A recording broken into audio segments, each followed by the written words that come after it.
പൈസ എനിക്ക് ഫുഡ് ഇട്. പ്ലേറ്റ് എവിടെ? നീ പോയി എടുത്ത് കഴിക്കും. എടുത്തു പോയി കഴിക്കാൻ. അപ്പൊ ഇതിനകത്തൊന്നുമില്ലേ?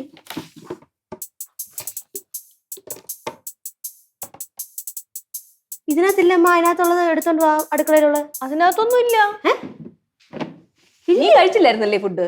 ഞാൻ കഴിച്ചില്ല. ഞാൻ കുളിച്ചിറങ്ങി വന്നപ്പോ ഇവരൊക്കെ ഇരുന്ന് കഴിക്കുന്നു. ഞാൻ വിചാരിച്ചു നീ കഴിച്ചിട്ടായിരിക്കും പോയെന്ന്. ബാക്കി 2 ചപ്പാത്തി ഉണ്ടായിരുന്നു, അത് ഞാൻ എടുത്ത് വെച്ച് കഴിച്ചതേ തീർന്നതേ ഉള്ളൂ. അയ്യോ, അപ്പൊ ഞാൻ എന്തത് കഴിക്കും? അമ്മ എനിക്ക് വിശക്കണമ്മാ. ഇനിയിപ്പോ എന്തു ചെയ്യും? തീർന്നടി ഭക്ഷണം. അമ്മ എനിക്ക് വല്ലതും ഉണ്ടാക്കി തരുമോ?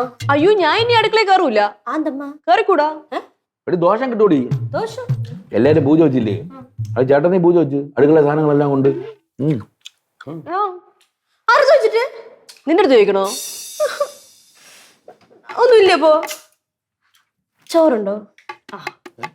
ഉണ്ടാ? എനിക്കറിയാം. ചെറിയൊരു പണിയുണ്ട്. പക്ഷെ എന്ത്? കുറച്ച് അരി എടുത്തിട്ട് കഴുകിയിട്ടേ കുറച്ച് വെള്ളം ഒഴിച്ചിട്ട് ഗ്യാസിൽ വെക്കണം. അപ്പൊ കുറച്ചു നേരം കഴിയുമ്പോൾ ഇങ്ങനെ അരി ഇങ്ങനെ പൊങ്ങി പൊങ്ങി പൊങ്ങി വരും. ഒരു 1/4 മണിക്കൂറിൽ. അത് കഴിഞ്ഞാൽ ഇച്ചിരി വറുത്ത് കഴിഞ്ഞാൽ ചോറ് വയ്ക്കും. ഞാൻ ഉണ്ടാക്കണം അല്ലേ? അങ്ങനെയാണെങ്കിലേ നീ കുറച്ച് കറിയും കൂടെ ഉണ്ടാക്കും. ഓ, അത് മതി. ടേസ്റ്റ് ആയിട്ട് കഴിക്കാം. എനിക്ക് മനസ്സിലായി നിങ്ങളുടെ തമാശ. ഞാൻ തോറ്റ. എനിക്ക് വിശക്കണം. ഫുഡ് എടുത്തോട്ടോ. കളിക്കാൻ എനിക്ക് സമയമില്ല. തമാശ മോളെ, സീരിയസ് ആയിട്ട് പറഞ്ഞാണ്. ഇവിടെ ഫുഡൊന്നും ഇല്ല, എല്ലാം ഫിനിഷായി. Mother promise. Promise. Pinky promise. ഫുഡില്ല.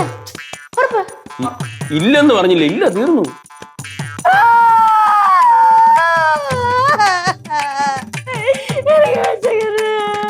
ഒരു ഐഡിയ ഉണ്ട്. നീ നേരത്തെ ചെയ്തില്ലേ മെത്തേഡ് ആക്ടിങ്? അതായത് പണി എടുക്കാതെ പണി എടുത്തെന്ന് പറഞ്ഞ് ക്ഷീണിച്ചൊക്കെ നടന്നില്ലേ? അതുപോലെ ഭക്ഷണം കഴിക്കാതെ ഭക്ഷണം കഴിച്ചെന്നിങ്ങനെ അഭിനയിച്ച് കാണിച്ചേ.